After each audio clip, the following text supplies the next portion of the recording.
Bendiciones, mis amados. Qué bien de volverles a ver gozoso, porque estamos tocando un tema en el cual yo me siento como pescado en el agua, ya que viví en carne propia por lo menos desde mis 10 años hasta los 17, 18, ponle 20 tal vez. Esos desajustes que se causan en los hogares disfuncionales. Un hogar disfuncional no es que esté el papá viviendo en una casa y la mamá en otra casa. Esos también sufren muchísimo. Pero más grave es cuando están juntos en la casa, pero hay una guerra fría como Rusia y Estados Unidos en los años 70. O sea, en los años 80 también, en donde son enemigos dentro de la misma casa y pues toda la familia lleva el rigor y los sufrimientos devastadores de esas faltas de comunicación, de afectos entre los padres. Entonces los hijos los sufren, los viven, y hemos estado hablando porque la serie está encaminada a cómo tú ser sanado interiormente por causa de daños que te hicieron, abusos, violaciones, humillaciones, cosas vergonzosas que te hicieron pasar, estados en que eras un preso espiritual y algunos hasta físico, abusos sexuales de parte de padres, de hermanos o de familiares, o violados por un particular o por un visitante de tu casa, cuando tu propio padrastro lo hace y no se dan cuenta en la casa, o tu madre no lo quiere aceptar, por aquellos impactos de palabra de que no vales nada, de que eres una basura, de que eres un vago, una vaga, que tú no vas a llegar a ningún lugar porque eres una loca, eres un loco. O sea, cosas que van apabullando el sentimiento y humillando a la persona hasta tal punto que comienza a sentir odio y rencor y sed de venganza contra esa persona que nos ha hecho daño. Y estábamos hablando cómo inclusive esto lleva a que uno se enferme. No solo de los nervios, se ponga estresado, se ponga iracundo, sino físicamente. Yo le contaba como en el capítulo anterior, a mí me llevó a tal punto que hasta me dio cáncer en el duodeno. Unas úlceras gástricas se fueron convirtiendo en un cáncer duodenal, en donde me dieron meses de vida, pero la intervención de la mano de Dios, aunque yo no reconocía a Dios como mi Salvador, Él sí conocía que yo en algún tiempo de mi vida lo iba a reconocer como mi Señor y lo iba a llamar a gritos para que Él pudiera sanarme. Y entonces conservó toda mi vida, y aunque los médicos decían se muere, Dios dijo, va a vivir porque es testimonio mío. De la misma manera, tu vida es preciosa. Tú no tienes que atentar contra tu vida, querer matarte, querer intoxicarte, o querer lo peor, ser lo peor porque te hicieron lo peor.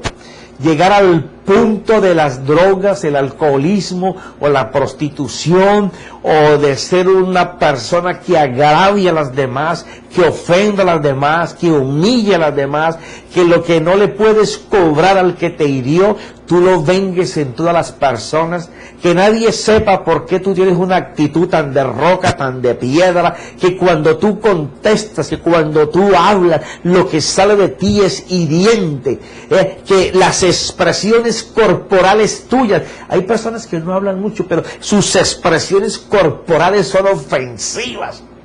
Aquellos ritos de que se ha creído. O sea, una cantidad de cosas que lo que enseña es que hay algo dentro de ti que está mal, que está enfermo, que necesita ser sanado. Yo me acuerdo que cuando yo me di cuenta cuánto me amaba Dios, y que en todo lo que yo pasé, los ojos de Dios estaban sobre mi vida. Y cuando yo pregunté, Señor, ¿y por qué tú permitiste que me pasara todo esto? Si tú tenías la capacidad, tú eres el Dios todopoderoso, todo creador. Eres el guardián, el pastor, el protector, mi redentor. ¿Cómo es posible que tú permitiste que me pasara todo eso cuando tú habías podido dar una orden de que todo cambiara? Y fue cuando me comencé a dar cuenta de que Dios es un Dios de pactos. Dios trabaja en base a lo que Él prometió que iba a hacer. Y Él no puede cambiar lo que Él dijo hace miles de años porque a mí me esté yendo mal. O tampoco a aquellos de aquel tiempo les podía cambiar las cosas porque les iba mal. Dios tenía una manera de hablar. Y lo que me encanta de la manera de hablar de Dios es que Él habla bien, que Él habla vida, que Él habla bendición, que Él habla sanidad, que cuando Dios dice una cosa es para bien. Entonces, ¿por qué me iba mal?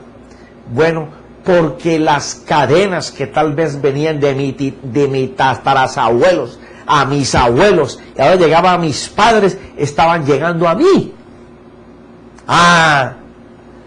Pero yo era el encargado de expulsar al diablo a patadas. Sí, Señor. Expulsarlo a patadas, no solamente de mi vida, sino que el testimonio de lo que Dios había hecho en mi vida pudiera cambiar los últimos años de vida de mis padres, y toda mi familia ha sido tocada por Dios, son hijos de Dios, tanto mis hermanos como mis sobrinos, porque ellos pudieron ver que si Dios lo hizo conmigo, lo podía hacer con ellos. Entonces, una atadura generacional de hogares disfuncionales, abusados, maltratados. Yo no fui violado. Pienso que ninguno de mis hermanos jamás. No tuvimos aberraciones sexuales o lesbiánicas. Que mucha gente cae en estas cosas. Era alcohol, droga. Yo que estuve en cuestión de prostitutas y andando con ellas y viviendo y haciendo cantidad de cosas horribles, en infidelidad, trayendo dolor, muerte, pero se rompió. Se rompió el día que yo dije, Señor, sáname. Todavía late en mi corazón cuando yo le dije, Señor, no puedo más. Si tú no me sanas, no sé qué es lo que va a pasar. Cuando tuve una actitud de cambio y pensé constantemente en rechazar el dolor que tenía y el que causaba, comencé a ocupar mi mente con pensamientos de cambio, y aunque no sabía de dónde tenían que venir estos pensamientos, comencé a clamar a Dios. Y en el buscar de Dios comenzaron a llegar las palabras de vida de Dios a mí. Y una de ellas no se me puede olvidar. Una de ellas es preciosísima. La tenemos por aquí muy cerquita. Mira, esta palabra te puedo decir que transformó mi vida. Jeremías capítulo 29 versículo 11.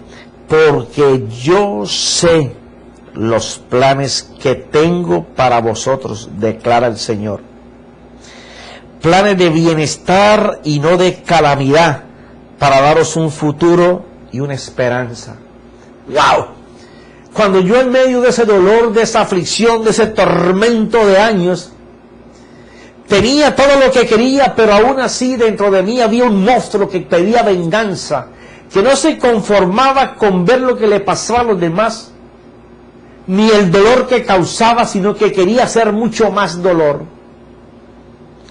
Y me vengo a dar cuenta de que todo eso era porque estaba lleno de la basura del mundo, de las cosas que habían aprendido desde mis tatarabuelos, a mis abuelos, a mis padres, y ahora vivía conmigo el monstruo. Y seguía haciendo daño, pero ahora no solamente eran los de afuera, no eran mis hermanos ni mis padres, los cuales habían envejecido y enfermado a causa de yo decirles el odio que les tenía, sino que ahora estaba envenenando a mi bella esposa y mis hijos.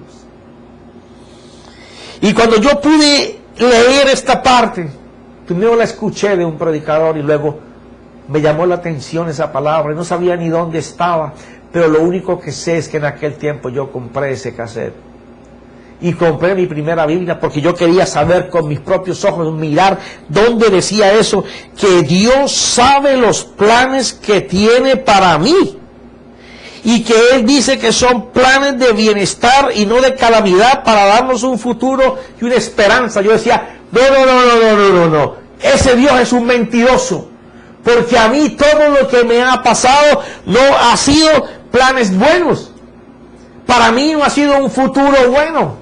Yo me he labrado mi futuro. Lo que yo tengo es porque yo me lo he ganado, porque yo lo he trabajado, porque yo he expuesto, porque yo he hecho, porque yo.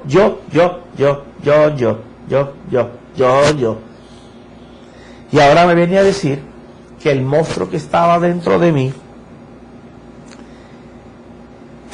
ese no era el plan de Él. Que ese monstruo lo había creado yo. Porque Él tenía planes específicos y buenos y de bendición, de bienestar. No de la calamidad que estaba viviendo, no del sufrimiento que estaba viviendo, no del dolor que estaba sufriendo, no de la sed de venganza que estaba sufriendo, no de sentirme humillado, rechazado, expulsado, no de sentirme que la gente se acercaba a mí porque tenía dinero. No de sentirme que era por interés que la gente venía, que me decían papito y te quiero porque era por interés. No. Ahora me doy cuenta que Él dice que tiene unos planes de bienestar y que son unos planes que no tienen calamidad y que son para darme un futuro mejor. Entonces, si lo que yo tengo, bien sea pobreza, miseria, lo que estoy viviendo, está mal, porque no disfruto de nada de esto, sino que me trae dolor, angustia, aflicción, tormento, deseo de venganza, odio, rencor, ira, contienda, y lo que deseo es matarme o matar, pues este no es el plan que Él dice. Él dice que el plan de Él es de bienestar y no de calamidad. Eso impactó tremendamente en mi corazón. Dije, o sea que todo lo que yo he vivido hasta aquí no ha sido lo que Él ha querido que yo viva. Él tiene otro camino diferente para mi vida y otra vida diferente, y Él piensa de mí diferente, y Él dice que el camino que Él tiene me va a dar una completa prosperidad, calma, armonía. Ah, bueno, Dios, si tú dices que eso es lo que yo tengo que tener, ¿en dónde está que no lo vivo? ¿En dónde está que no lo veo? ¿Por qué no lo veo presentarse? ¿Por qué no viene a mí? Y comencé a hacerme cantidad de conjeturas y cuestionamientos que me imagino que son los mismos que tú te estás haciendo. Pero en medio de ese tormento que comenzó a sentir mi corazón, porque una palabra de Dios llegó a mi vida y me dijo, lo que tú estás viviendo de dolor, de calamidad, de angustia, de sufrimiento, que te quieres morir, que quieres matar, que odias, que tienes venganza, por el dolor que te hicieron, por el sufrimiento, por la humillación, por el desprecio, por los golpes, y a muchos otros por la violencia con que han sido tratados físicamente, agredidos sexualmente, obligados a hacer cosas que no querían hacer. Si eso pasó, y esto, la palabra me dice que eso no es plan de Dios, si no es plan de Dios, entonces ¿de quién fue el plan? Yo no lo fabriqué, yo no lo hice. ¿Por qué llegó a mi vida? Si no es de Dios, ¿quién lo hizo? Fue una maravillosa respuesta. Cuando pude entenderme que por cuanto mis antepasados abrieron las puertas al pecado, a las malas acciones, el enemigo de mi alma entró desde esas generaciones atrás. Y hay una palabra de Dios que dice que el pecado que tú hagas alcanzará hasta la 4ª generación de que tú hagas el mal. A lo mejor en ti no se sacia, pero con tu hijo lo hace. A lo mejor no le tocó a su hijo todo, le tocó una parte, pero en tu nieto le toca el total, o en tu bisnieto. Y esa era mi posición. Yo dije, Señor, yo he recibido todo este castigo no porque tú quisiste, sino porque alguien abrió la puerta al pecado, a las malas acciones, a las malas decisiones, cometieron errores en mis antepasados, que el pecado de ellos me alcanza a mí. Y yo, sin haber tenido parte con esto, ahora yo estoy sufriendo el embate de ese pecado, llevándome a mí a pecar igual, a actuar igual o peor. Oh Señor, yo quiero que esto se rompa. Cuando me di cuenta que se podía romper, cuando me di cuenta que Él rompía los yugos y las ligaduras que me ataban a las maldiciones causadas por mis antepasados, las cuales yo estaba viviendo hoy, las cuales estaban dejando secuela, estaban destruyendo físicamente y espiritualmente a mis padres y por consecuencia a todos mis hermanos.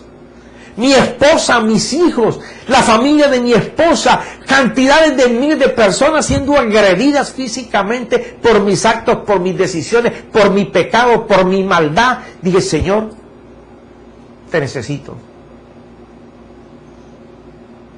Y como te dije en el capítulo anterior, cuando uno dice, Señor, te necesito, qué cosa más maravillosa. Él se hace presente. Siempre. Siempre. Mira lo que dice la Escritura. Porque yo sé los planes que tengo para vosotros, declara el Señor, planes de bienestar y no de calamidad, para daros un futuro y una esperanza. Garantiza, no el pasado, que vivimos mal, que no se puede arreglar. El presente es donde vas a tomar la decisión. Pero el futuro, Él dice que si en este presente tú decides cambiar tu futuro, Dios va a poner sus planes a funcionar para tu vida, para que lo que pase en el futuro sea consecuencia de la decisión que tomes hoy. Porque con la medida que tú midas hoy, Él te va a medir después. Entonces, si yo me doy cuenta que los planes de Dios están en mi futuro, hoy yo tengo que tomar la decisión de que Él me sane, de que Él me ayude, me dé fuerzas para yo rechazar los pensamientos de mi pasado que no me dejan caminar, porque mientras tú estés atado a tu pasado, tu presente está detenido y tu futuro está vendido a tu pasado. Pero qué maravilloso esta Escritura, para daros un futuro y una esperanza. Me invocaréis y vendréis a rogarme y yo os escucharé. Aquí es donde está lo que yo te puedo compartir con la pasión de conocer el amor y la fidelidad de Dios en mi vida, de que todo lo que Dios dice se ha cumplido al pie de la letra en mi vida. Porque cuando Él usa estos términos de me invocaréis, ¿Sabes lo que significa la palabra invocar? Ese es el nombre de nuestra página de salvación. Acosar a una persona que uno encuentra, llamarla por el nombre, convocarlo, invitarlo para intimar con él, solo para pedir la salvación. Es hablar con una persona, intimar con él, contarle todos tus problemas, contarle todas tus aflicciones, decirle todo lo que te pasó, abrir tu corazón con él. ¿Cuál ha sido el error? Que cuando abrimos el corazón, lo abrimos con una persona que tiene tantos problemas como nosotros. Y nos exponemos a la difamación, a la calumnia, al bochinche, al enredo, a vernos en la boca de todo el mundo, y ninguno de ellos, ni el mundo que le dijeron, va a traer solución. Antes, por el contrario, te va a afligir más, porque ahora tu problema lo sabe todo el mundo, toda la gente en tu trabajo, toda la gente en tu iglesia, toda la familia, todo el barrio, y si eres público, pues toda la nación. Pero cuando nosotros intimamos con Él y lo invitamos a que venga a nuestra vida y la cambie, por cuanto Él es el papá, Él es el Padre de los espíritus, Él es el poderoso Dios creador que creó todo lo de nuestro ser. Nuestros planos de la forma como somos hechos y construidos están en la mano de Dios. Cuando nosotros podemos entender que invocar es venir como última salvación, pero con todo el anhelo, con toda la efervescencia, con toda la pasión y el deseo de que Él intervenga en nuestras vidas para salvación, empezamos a sanar. ¿Por qué? Porque Él dice que si lo hacemos de esa manera, vendremos a rogarle a Él. Vendremos a rogarle, suplicándole: Señor, si tú no lo haces, no hay quien lo haga. Lo he tratado todo y no he podido. Pero estoy viniendo a ti porque te reconozco que eres la única manera, la única vía para ser sanado.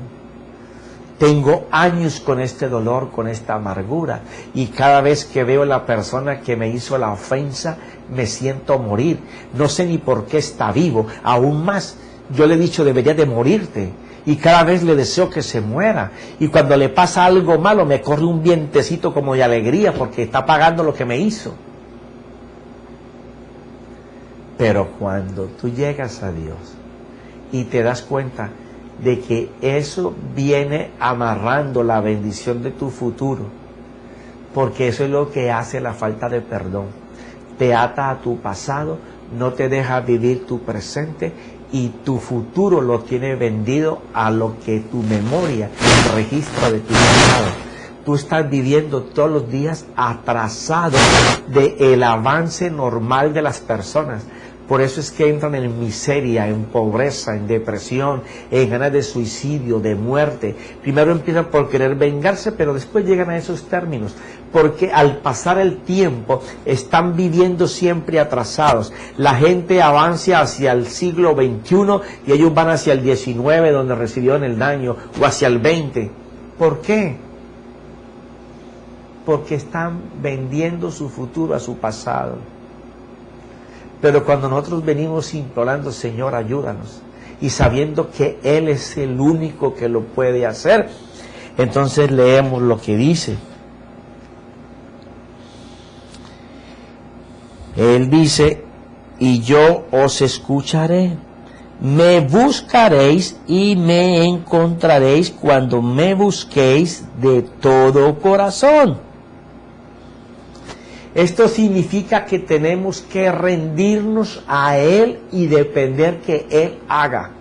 Eso es venir a Él y buscarlo de todo corazón.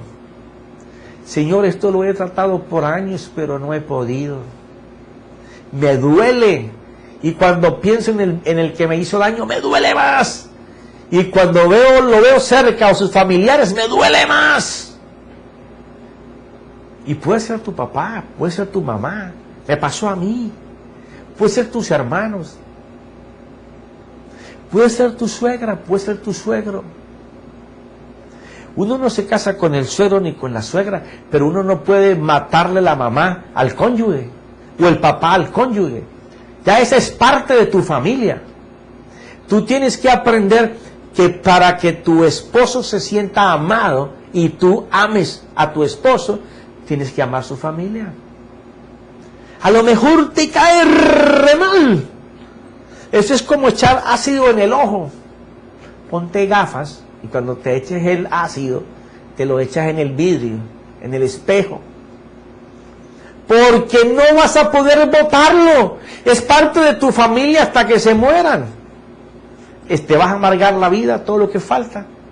Vas a dañar la relación con tu esposo culpa de esto. No, tú te sientas con tu esposo o tu esposa, hablan las cosas, miran qué se puede hacer. Pero si tú amas a alguien, honra a ese alguien. Porque si no vas a hacer lastimar ese corazón y va a salir odio, dolor de parte y parte. Ahora, por una persona que no te visita sino de vez en cuando, porque si tus suegros te visitan a toda hora están mal. Ahí sí te pido que vayas a la serie de el matrimonio que tenemos en la página y mira cómo arreglas ese problemita. Pero tampoco te vayas al extremo de que comiences a odiar a los padres de tu esposo o de tu esposa, porque vas a entrar en amargura, en odio, en falta de perdón, se va a dañar la relación con tu pareja. Por eso es que Él pide venir de todo corazón, para que Él intervenga. Entonces dice Él, cuando tú lo hagas de esa manera, me dejaré hallar de vosotros, declara el Señor, y restauraré vuestro bienestar. Es impresionante. Cuando yo leí esto, no se me puede olvidar que estaba pasando por una situación terrible económica, fuera de todos mis dolores espirituales y de haber visto en años pasados a mis padres tan envejecidos y no sabía que era por culpa mía. Lo vine a saber mucho después. Pero cuando yo recibí esta palabra fue un domingo en la iglesia. Me impactó de tal manera que al otro día yo me conseguí un pasaje para ir a mi país. Y tú bien sabes que cuando tú consigues un pasaje así de urgencia, te vale mucho más. Pero yo estaba decidido a lo que fuera, con tal de llegar rápido a pedir perdón. Porque cuando esta palabra llegó a mi corazón, yo fui sanado instantáneamente. Y cuando te digo sanado instantáneamente, fue que mis heridas fueron abiertas y sacaron todo lo que estaba podrido, dañado, que olía feo, que estaba canceroso, ulceroso. Metió las manos el Señor, usó su bisturí, la espada de dos filos, que es su palabra, el Espíritu manejó eso y me limpió. Ahora mi corazón quedó abierto, tenía que sanarse.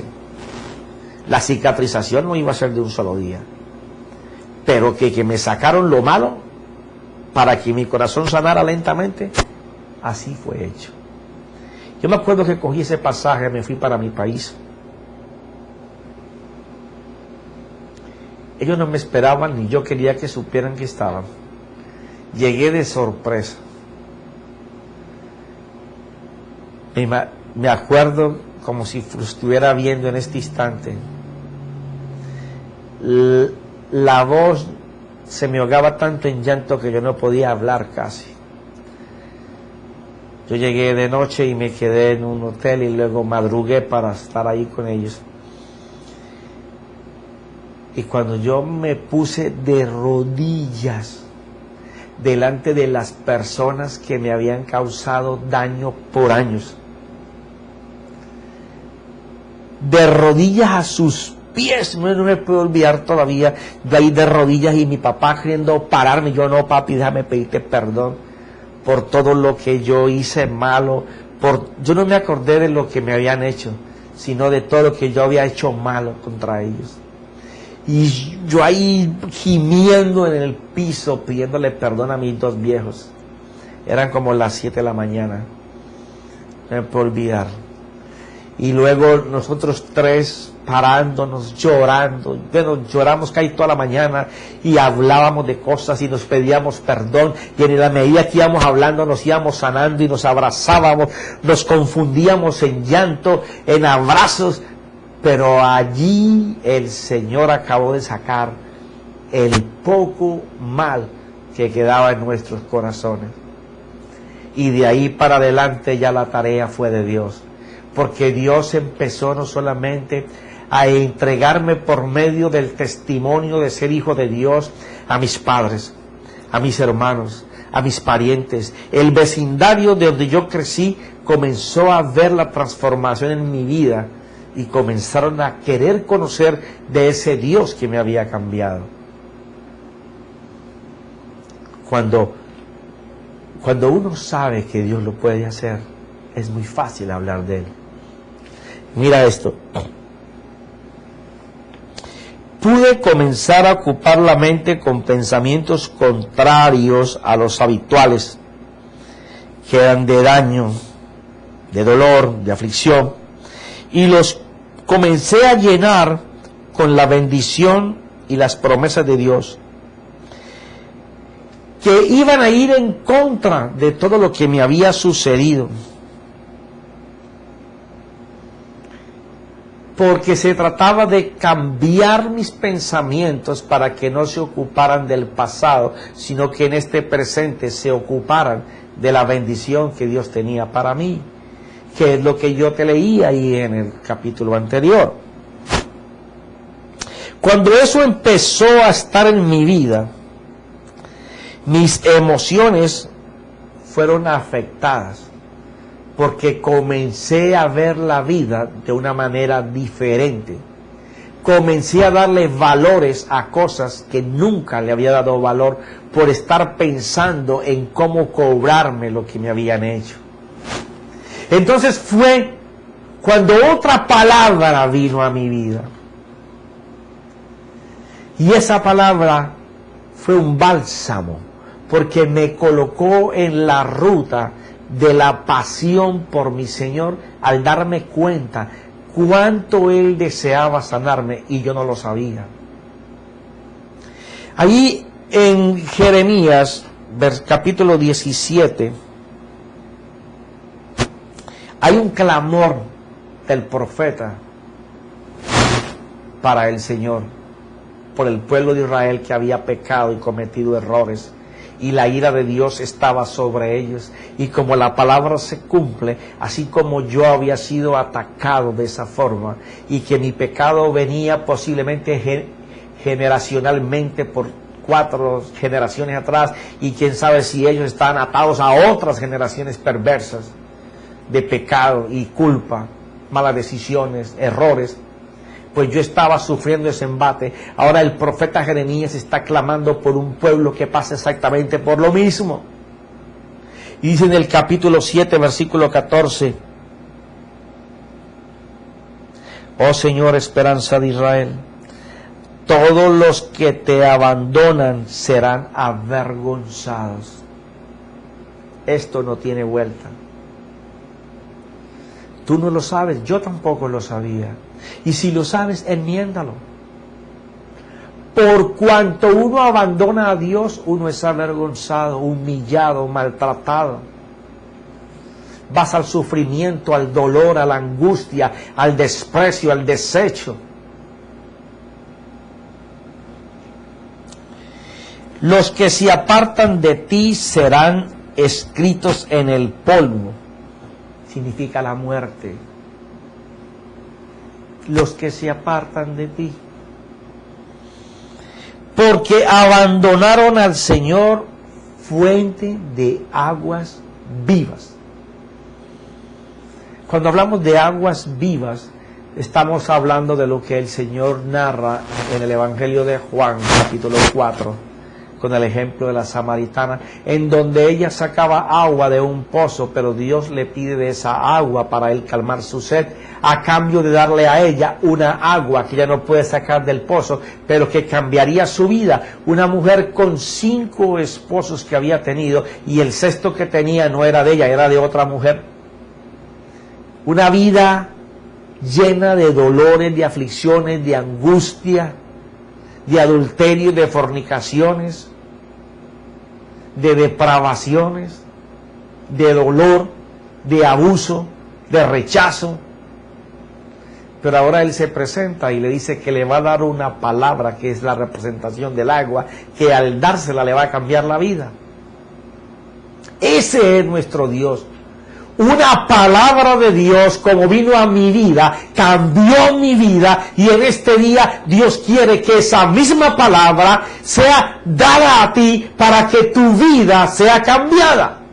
Mira, cuando estamos hablando, y dice el versículo 14, sáname, oh Señor, y seré sanado.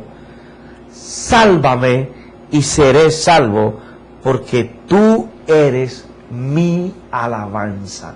Aquí hay 2 cosas. Primero clama para ser sanado, y después clama para ser salvado. Porque son 2 cosas completamente distintas. Una cosa es que el Señor te sane, pero otra cosa es que después que te sane, te lleve a esa esperanza, a ese futuro mejor, a esos pensamientos que Dios tiene, a esos planes, a ese propósito de Dios, para que tú empieces a caminar tu carrera, a que empieces hacia tu destino, a que empieces hacia la visión que Dios tiene de ti. Esa es la salvación después de la sanidad. Entiende, no puedes encontrar tu camino, no puedes encontrar tu destino, no puedes encontrar tu meta, no puedes encontrar tu norte mientras tú no seas sanado. Si tú no eres sanado interiormente por Dios, toda tu vida está detenida, está paralizada, y lo más grave es que muchas de las personas conocen de Dios y están atrapados. Y entonces la ira de Dios está contra ellos. Pero profeta, ¿usted cómo dice eso? Si conocen de Dios. Aún algunos van a las iglesias y cantan coritos y dicen aleluya, tienen la Biblia debajo del brazo, abren la Biblia, conocen la Biblia, pero están enfermos porque no han sido sanados. Y si Dios no te sana, aunque conozcas de Él, tu camino está detenido. Porque aquel que no ha perdonado y no recibe el perdón de Dios está enfermo, porque Dios todavía no ha podido hacer nada en él, porque Él no lo ha permitido. Él no ha invocado a Dios, Él no ha clamado a Dios para ser sanado. Su autosuficiencia lo está llevando a vivir en otros delitos y pecados, tomando otras decisiones equivocadas en su vida, aunque conozca de Dios. ¿Por qué? Porque para ir hacia el destino, hacia la salvación de los pensamientos buenos, agradables y de prosperidad que Dios tiene de nosotros, es necesario primero que Dios te sane. Y para eso tú tienes que clamar y decirle: Señor, ven, sáname. Si lo que me ha pasado ha sido porque he estado apartado de ti, apartado de tus pecados, apartado de mis pecados, apartado de tu presencia, Señor, por no poder escuchar tu voz, por no poder hablar contigo. Tú dices que si yo vengo y te invoco y clamo con fuerza, con constancia, con perseverancia de que me ayudes, tú te haces presente. Y que cuando tú te hagas presente, tú me vas a sanar y después me vas a salvar. Señor, en este día yo estoy listo para que tú me sanes. Señor, no he podido por años, por meses. He tenido este dolor, he tenido esta amargura, pero no lo he podido hacer. Pero Señor, hoy yo creo esta palabra de que tú puedes venir a mí, tú puedes sanarme, tú puedes recogerme. El mundo me puede haber desechado, mis padres me pueden haber desechado, mi familia me puede haber desechado, pero tú vienes con tus manos poderosas y me recoges. Pero no me recoges para tirarme como lo que no sirve. Tú me recoges para sanarme, tú me recoges para salvarme, para darme un futuro mejor, para tener la esperanza de que a partir de hoy voy a vivir en tu camino, en tu propósito, en que el mañana se va a olvidar. El presente depende de mí, lo que yo quiero que tú hagas, y yo hoy decido que mi futuro sea en tus manos, sea diferente. Señor, yo quiero hacer uso de eso que tú prometes. Sáname y sálvame. Así que en este día, di conmigo: Señor, clamo a ti para que tú me sanes. Y yo sé que tú no te bajaste de la cruz por mí, porque aunque no había nacido, te fue presentado delante de ti en el Getsemaní mi vida, y decidiste pasar por todo lo que te hicieron en el pretorio, caminar al Gólgota con muchas caídas y latigazos y sufriendo para llegar a esa montaña, y cuando parecía que ya no había nada más que hacer, porque tu rostro no tenía ningún parecer, permitiste que el pecado de los hombres te crucificara, te clavara, te vituperiaran, te lanzaran en tu costado, y no te bajaste de esa cruz por ti y por mí, para que hoy tu sanidad me alcance y yo pueda decir: Señor, reconozco tu sacrificio y hoy yo me entrego para ser libre, para ser sanado, porque tu sangre me limpia, porque en tu llaga yo soy sanado, Señor.